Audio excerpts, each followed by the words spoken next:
शादी के मंडप से भागी उस लड़की की सांसें थम गई थी। पैरों के तलवे जल रहे थे। सड़क के किनारे बुझती स्ट्रीट लाइटें मानो उसकी जिंदगी के आखिरी सपने को झकझोर रही थी। अब तुझे मुझसे कौन बचाएगा?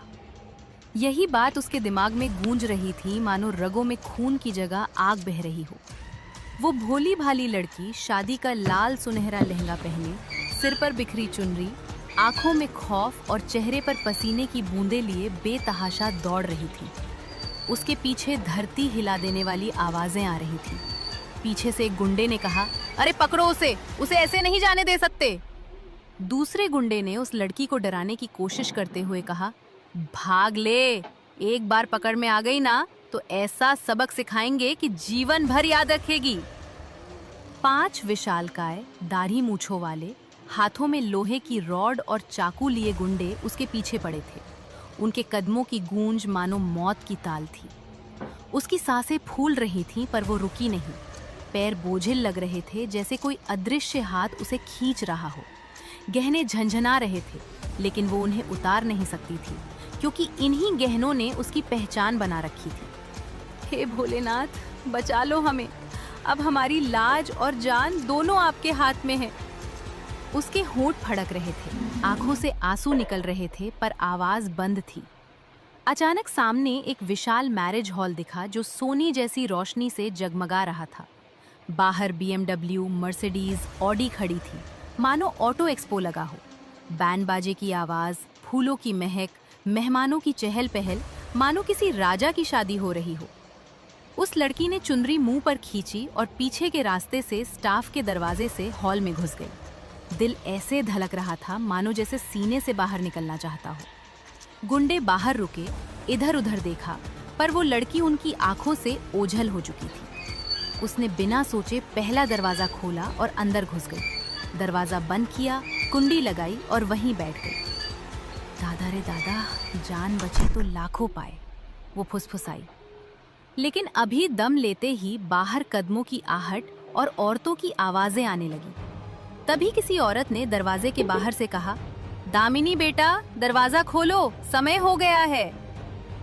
उस लड़की की आंखें फट गईं और बोली, हे भोलेनाथ, ये लोग हमें दामिनी क्यों कह रहे हैं? हम तो गुनगुन हैं। उसने चारों ओर देखा। कमरा शाही था, रेशमी कपड़े, बड़ा दर्पण, मेकअप टेबल, फूलों की मालाएं। दुल्हन का जोड़ा टेबल पर रखा था और एक तस्वीर। लड़की की शक्ल उसने देखी तो दंग रह गई। वो चौंकती हुई बोली, क्या करूं बाप रे, ये तो दुल्हन का कमरा है, पर दुल्हन कहाँ है? तभी गुंडों की आवाज आई, अरे इधर कोई लड़की आई है क्या, लाल लहंगा पहने? एक औरत ने कहा, नहीं, यहाँ तो किसी का आना नामुमकिन है। और हाँ, तुम्हें इस तरफ किसने आने दिया? इधर दुल्हन है, चलो निकलो यहाँ से। गुंडा बोला, हमें शक है कि वो इधर ही कहीं छुपी है, अगर मिली तो बहुत बुरा होगा। दामिनी के हाथ पांव कांपने लगे। अरे भोलेनाथ, अब हम क्या करें? बाहर गुंडा, अंदर बखेड़ा। तभी उसके दिमाग में बिजली कौंधी और भोलेनाथ का नाम लेते ही उसे रास्ता मिल गया। उसने टेबल पर रखा दुल्हन का लहंगा, सिंदूर, बिछिया देखा। सेकंड भर में फैसला कर लिया, अगर हम दुल्हन बन जाएं तो गुंडे ना पहचानेंगे और इन लोगों को हमारा चेहरा भी नहीं दिखेगा। उसने झट से लहंगा पहना और दरवाजा खोला। सामने खड़ी औरतें हैरान रह गईं। दामिनी ने घूंघट डाल लिया था, चेहरा पूरी तरह ढका हुआ। अरे इतना बड़ा घूंघट, अब ये पुरानी रस्में कहाँ चलती है? घूंघट उठाओ बेटा। दामिनी की माँ ये कहते हुए आगे बढ़ी। वो लड़की सहमते हुए खुद से बोली, नहीं, उठाना मत। तभी दूसरी औरत बोली, रहने दीजिए ना, अगर दामिनी घूंघट में रहना चाहती है तो क्या बुराई, मुहूर्त हो गया, जल्दी चले। उस लड़की ने राहत की सांस ली और चुपचाप मंडप की तरफ चल दी। मंडप में 2 औरतें आपस में बात कर रही थीं। दामिनी के भाग्य खुल गए। इसकी शादी शहर के सबसे बड़े बिजनेस टाइकून कबीर वालिया से हो रही है। वो MIT से MBA है, उसके पास पर्सनल जेट है। दूसरी औरत ने कहा, हाँ, लेकिन बहुत रूड है, किसी से आंख नहीं मिलाता। पहली औरत ने भी जवाब देते हुए कहा, अरे दामिनी भी तो डॉक्टर है, एमबीबीएस किया है। ये सुन वो लड़की सहमते हुए बोली, असली दामिनी डॉक्टर है और हम तो गांव की साधारण लड़की। ये तो गलत है, पर हम पीछे भी नहीं हट सकते क्योंकि हमारी जान के दुश्मन भेष बदलकर हमें ढूंढ रहे हैं। उसने मंडप में देखा, एक कोने में वही पांचों गुंडे भेष बदले सूट बूट में दुल्हन को घूर रहे थे। उस लड़की के होश उड़ गए और वो धीमे से बोली, अब तो हम पीछे मुड़कर बिल्कुल नहीं जा सकते। अब भोलेनाथ सब आपके हाथ में है, चाहे इस मंडप से मेरी लाश ले जाओ या सुहागन। उसने आंखें बंद कर ली। मंडप में विधि विधान शुरू, फेरे, फूलों की वर्षा, मंत्रों की गूंज। उसने आंसू पी लिए और सारी रस्में पूरी कर ली। पंडित जी ने कहा, अब दूल्हा दुल्हन की मांग में सिंदूर भरे और मंगलसूत्र पहनाए। कबीर ने बिना दुल्हन के चेहरे की तरफ देखे ठंडे मन से सिंदूर भरा और मंगलसूत्र पहना दिया। पंडित जी बोले, आज से आप पति पत्नी हैं, सुख दुख में एक दूसरे का साथ देना होगा। लेकिन कबीर ने गठबंधन खोला और झट से कहा, मेरी शादी हो चुकी, अब टाइम पास के लिए वक्त नहीं, मैं जा रहा हूँ।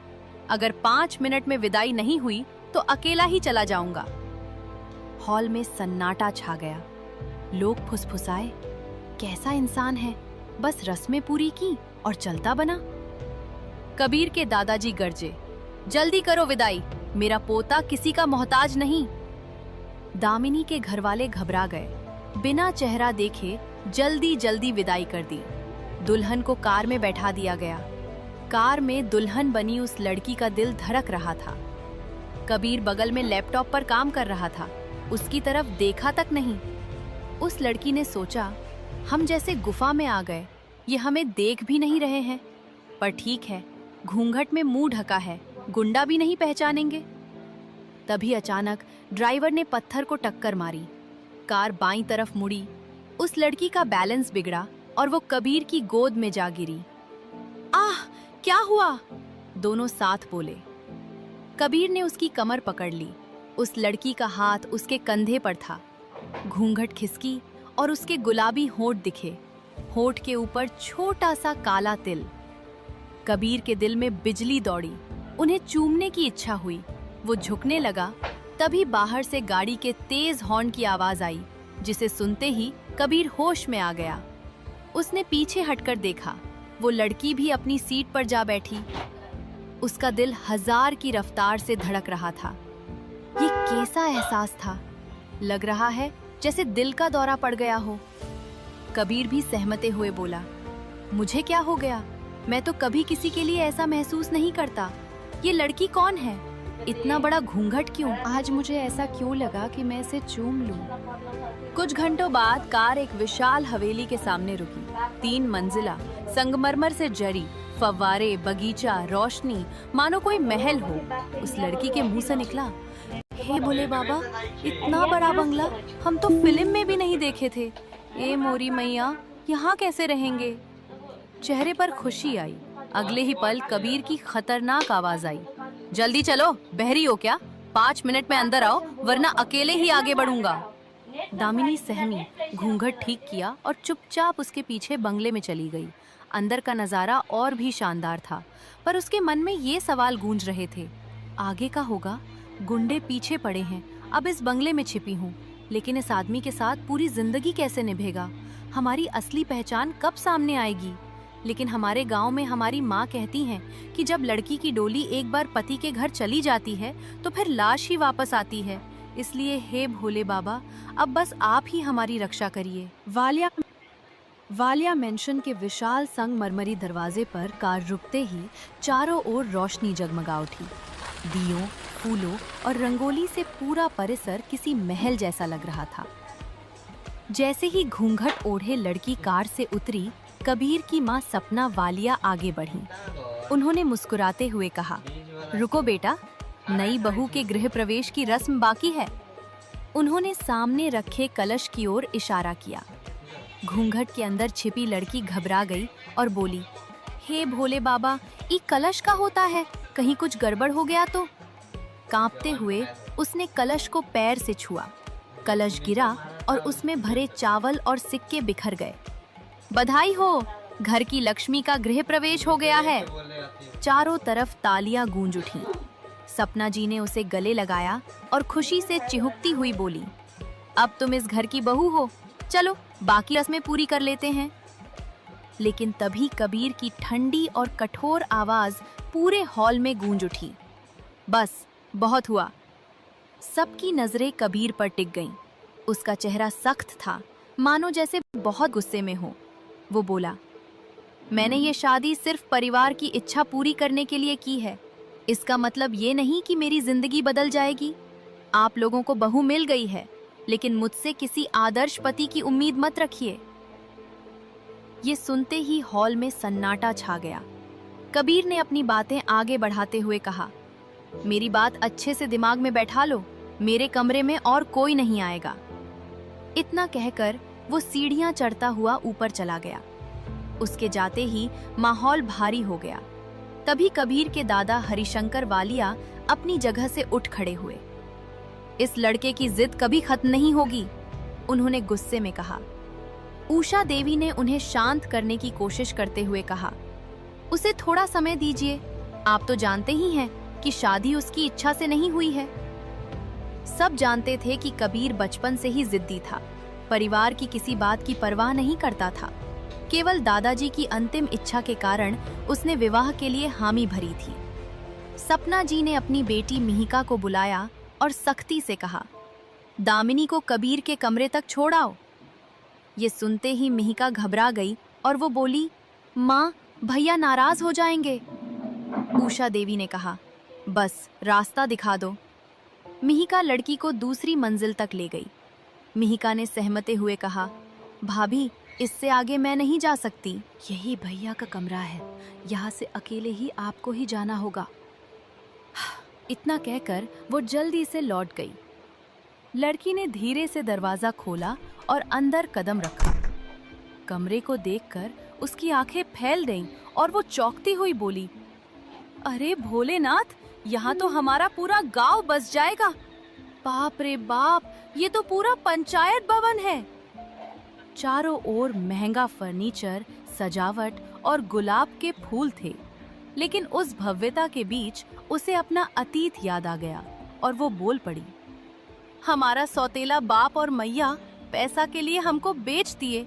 अगर भोले बाबा बचाए नहीं होते तो आज पता नहीं क्या होता हमारे साथ। उसकी आंखों से आंसू बह निकले और वो आगे बोली, अब हम वहां कभी नहीं जाएंगे, चाहे ये लोग हमारी जान ही क्यों न ले लें।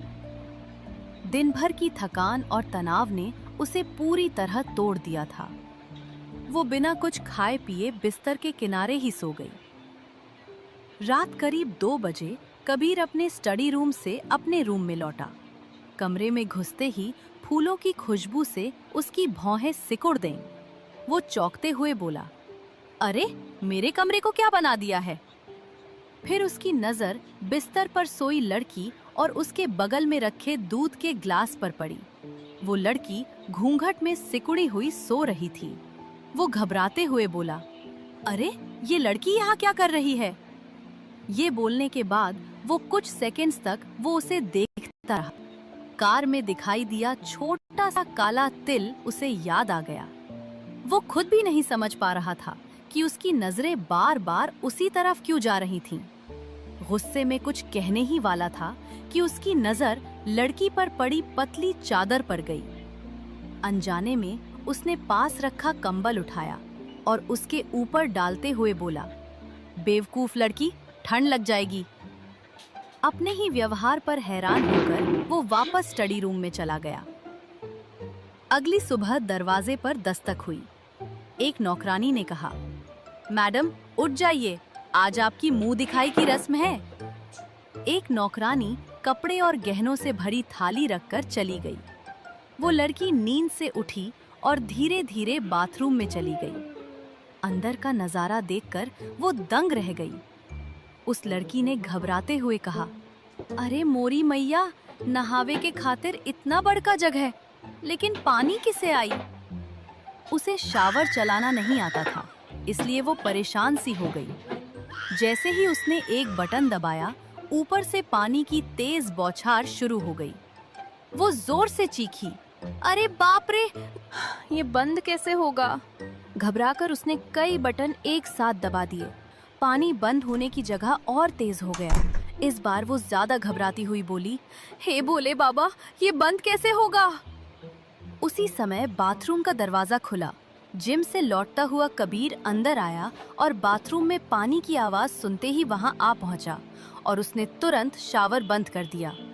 कबीर ने उसे डांटते हुए कहा, तुम्हारे पास दिमाग नाम की कोई चीज है या नहीं? लेकिन आगे के शब्द उसके गले में अटक गए। पहली बार उसने लड़की का चेहरा साफ देखा था। पानी की बूंदें उसके बालों से टपक रही थीं। उसकी हरी आंखों में डर और मासूमियत दोनों थे। ये शादी उसकी मर्जी के खिलाफ था, इसलिए उसने लड़की का चेहरा नहीं देखा तो वो उसे पहचान नहीं पाया। कबीर कुछ पल तक चुप रह गया। उसने दुनिया भर में लोगों से मुलाकात की थी, लेकिन इस लड़की में कुछ तो अलग था। उधर लड़की भी घबरा गई। उसने तुरंत नजरें झुका ली। कबीर ने धीरे से पूछा, तुम यहाँ क्या कर रही हो? उसकी आवाज में पहली बार कठोरता कम थी।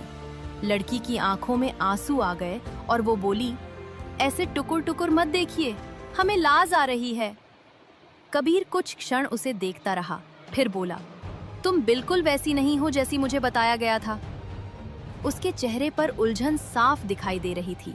उसी समय उसके मोबाइल पर एक मैसेज आया। उसने स्क्रीन देखी और भौहें सिकोड़ ली।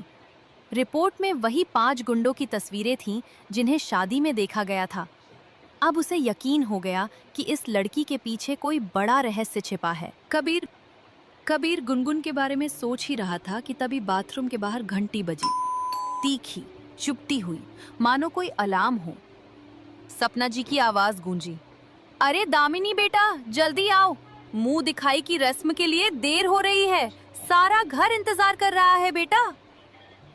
लेकिन बाथरूम के अंदर वो लड़की जिसका असली नाम गुनगुन था, वो अभी अभी उस अजीब से एहसास से बाहर आई थी। वहीं दीवार के सहारे कांपती खड़ी, उसे लगा मानो उसने कोई सपना देखा हो, पर नहीं, ये सपना नहीं था। कबीर के होठों की गर्माहट अभी भी उसके होठों पर जलन पैदा कर रही थी। अरे भोलेनाथ, ये कैसे हो गया? हमारे होठों पर उनके होठ? वो सहमी अपने होठों को छूते हुए। उसकी आंखों में आंसू और हैरानी का मेल था। लेकिन अगले ही पल, जैसे ही उसने अपनी आंखें खोलकर आईने में अपना भीगा चेहरा देखा और फिर पीछे पलटकर कबीर को अपने बिल्कुल करीब खड़ा पाया, जिसकी आंखें अभी भी उसी मादकता से भरी हुई थीं, तो वो मानो सुध बुध खो बैठी। उसके होठ खुले रह गए, पर आवाज नहीं निकली। इधर कबीर का दिल भी लाख कोशिश करने के बावजूद नॉर्मल नहीं हो रहा था।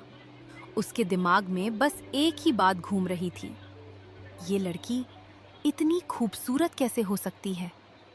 वो अपने आप को रोक नहीं पाया।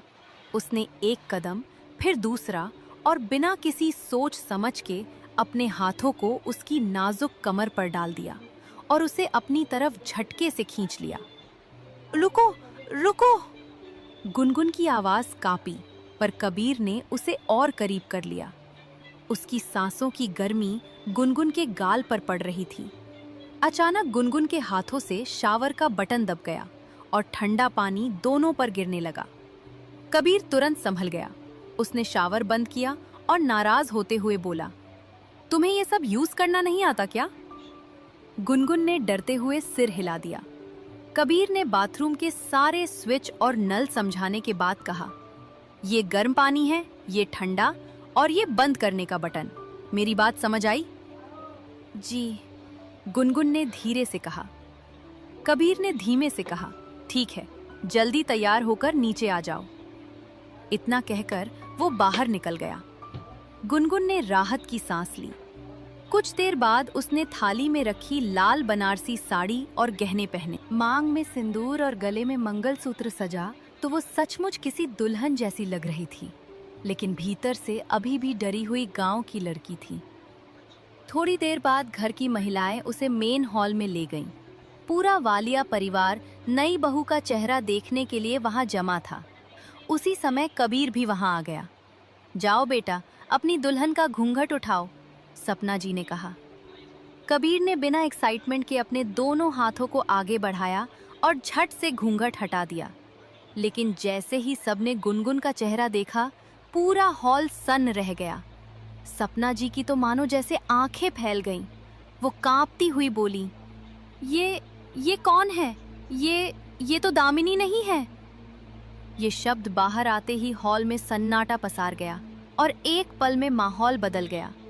तभी कबीर की चाची सुधा तुरंत आगे बढ़ी और तेज आवाज में कहा, कौन हो तुम और हमारी बहू कहाँ है?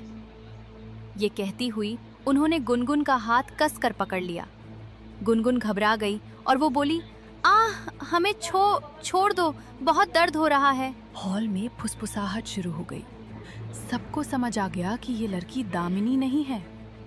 सुधा ने फिर पूछा, सच सच बताओ, तुम यहाँ कैसे पहुंची?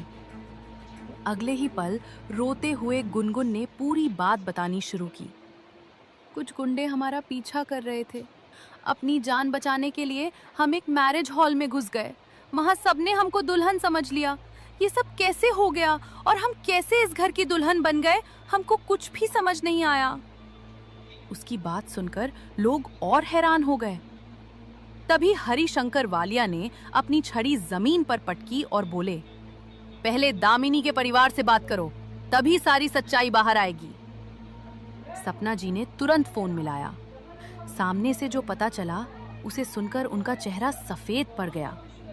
सपना जी ने कॉल कट करते ही चिल्लाई, ये लड़की बिल्कुल झूठ बोल रही है। अब सच्चाई क्या है ये खुद बताएगी। ये सुनते ही वहां मौजूद सभी को समझते देर न लगी कि हो ना हो ये सब कुछ इस लड़की का ही किया धरा है और पकड़ी जाने पर झूठ बोल रही है। दरअसल जैसे ही सपना जी ने कॉल किया तो दामिनी के परिवार वालों ने सारा का सारा ब्लेम गुनगुन पर ही डाल दिया था। दामिनी के घर वालों को पता चल गया था कि अगर उन्होंने दामिनी के मंडप छोड़ने की बात उन सबको पता चली तो वालिया खानदान उसे नहीं छोड़ने वाला था। तभी अचानक से कबीर ने गुनगुन का हाथ पकड़कर उसे घसीटते हुए उसे एक कमरे की तरफ लेकर जाने लगा। तभी उसे सपना जी रोकते हुए बोली, कबीर बेटा, ये तुम क्या कर रहे हो? छोड़ो उसका हाथ। लेकिन उनकी बातों का कबीर पर कोई असर नहीं पड़ा। कबीर किसी बेरहम इंसान की तरह गुनगुन को घसीटते हुए एक रूम में ले गया। वहां उसने गुनगुन को जोर से धक्का दिया, जिससे वो सीधे फर्श पर जाकर गिरी। कबीर झट से अंदर आया और दरवाजा में कुंडी लगा दी। गुनगुन की जैसे ही नजर कबीर पर पड़ी तो वो सहम गई। कबीर अपनी लाल आंखों से उसे ही घूर रहा था। अगले ही पल कबीर सीधे उसका गला पकड़कर ऊपर उठा लिया और उसे दीवार से सटाकर अपनी पकड़ कसने लगा। गुनगुन ने कराहते हुए कहा, हमें छोड़ दो, बहुत दर्द हो रहा है। गुनगुन को अब सांस लेने में दिक्कत होने लगी थी। उसका चेहरा सुर्ख लाल होने लगा।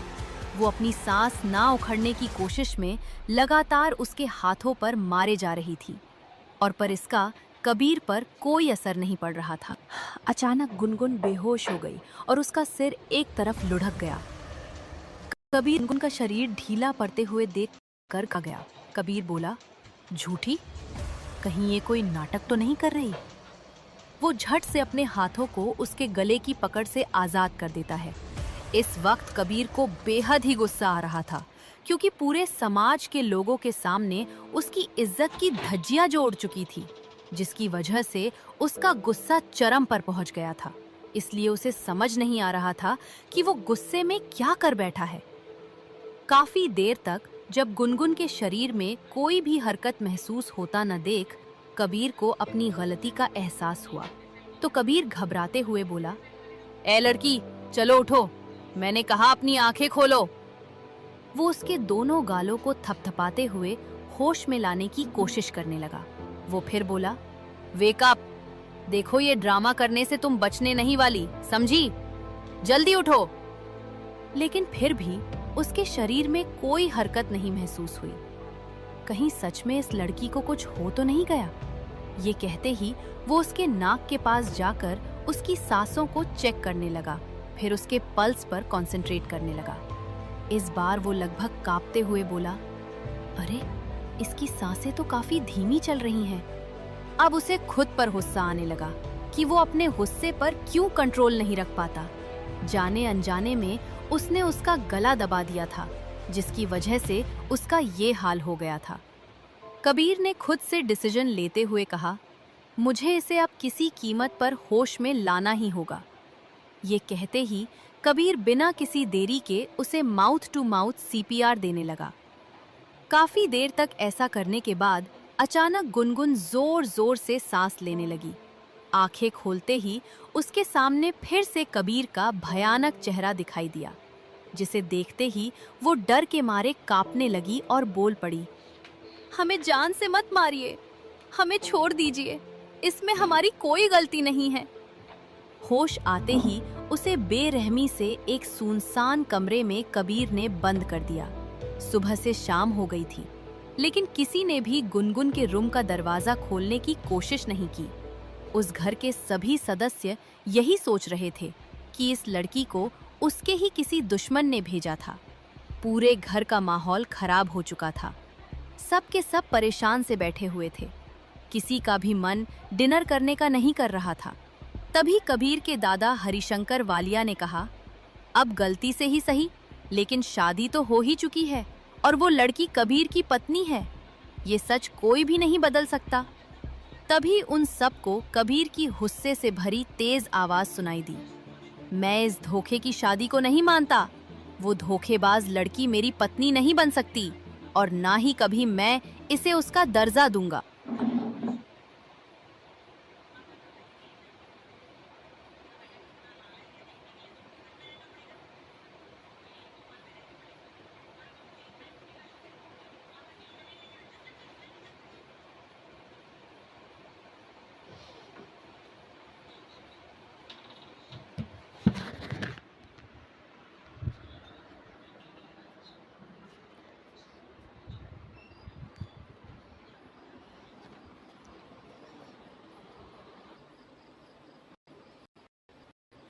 ये सुनते ही वहां का पूरा माहौल सन रह गया। लेकिन तभी कबीर के दादा हरिशंकर वालिया ने कहा, अब गलती से ही सही, लेकिन शादी तो हो ही चुकी है और वो लड़की कबीर की पत्नी है। ये सच कोई भी नहीं बदल सकता। तभी उन सबको कबीर की तेज आवाज सुनाई दी, मैं इस धोखे की शादी को नहीं मानता। वो धूर्त लड़की मेरी पत्नी नहीं है और ना ही कभी मैं इसे उसका दर्जा दूंगा। तभी दादा बोले, देखो बेटा, हम जानते हैं कि जो भी हुआ है बहुत ही गलत हुआ है, लेकिन ये मत भूलो कि पूरे समाज के सामने तुम्हारी शादी उस लड़की से हुई है जिसे तुम चाह कर भी झुठला नहीं सकते। ये सुनते ही कबीर को तेज गुस्सा आ गया और वो बोला, बस दादाजी, बहुत हुआ। आप अच्छी तरह से जानते हैं कि ये आपकी जिद की वजह से हुआ है। एक तो जिद, ऊपर से धोखा। आपने मुझे फोर्स करके शादी तो करवा दी, लेकिन अफसोस, मैं उसे अपनी पत्नी होने का हक कभी भी नहीं देने वाला। ये कहने के बाद कबीर ने एक गहरी सांस ली, फिर बोला, और हाँ, मेरी बात सभी कान खोल कर सुन ले। उस लड़की की इस घर में हैसियत सिर्फ और सिर्फ एक नौकरानी से ज्यादा कुछ भी नहीं है और कल से ही वो लड़की बाकी नौकरों की तरह ही यहाँ काम करेगी। ये सुनते ही सबके सब हैरान हो गए। तभी इस बार दादी ने कहा, ये कैसी बातें कर रहे हो कबीर बेटा? वो लड़की अब तुम्हारी पत्नी है, भला वो कैसे नौकरों वाले काम? तभी कबीर ने उनकी बात बीच से काटते हुए कहा, नहीं दादी माँ, इस बार मैं किसी की भी बात नहीं सुनने वाला हूँ और ये मेरा आखिरी फैसला है। ये कहते हुए कबीर वहाँ से चला गया। वहीं उसका ये डिसीजन सुनकर उसके घरवाले हैरान हो गए थे। वे सभी अच्छे से जानते थे कि इस घर में दादाजी के बाद सिर्फ क्यों कबीर की ही मर्जी चलती थी। वहीं दूसरी तरफ एक कमरे में गुनगुन सिकुड़ कर लेटी हुई थी। उसकी हालत अब काफ़ी ख़राब लग रही थी, क्योंकि उसने 2 दिनों से कुछ भी नहीं खाया था। पिछले 2 दिनों में उसके साथ इतना कुछ हो गया था कि उसे कुछ भी समझ नहीं आ रहा था कि किस किस बात के लिए रोए। वो खुद से बड़बड़ाते हुए बोली, हे भगवान, एक तो पहले से ही हमरे ऊपर दुखों का पहाड़ कम था, जो अब ये खेल शुरू हो गया। ये कहकर वो फिर से रोने लगी। तभी अचानक झटके से उसके रूम का दरवाज़ा खुला। वो शख्स धीरे धीरे चलता हुआ गुनगुन के पास आया और वो सीधे एक जग पानी उसके मुंह को फेंक दिया।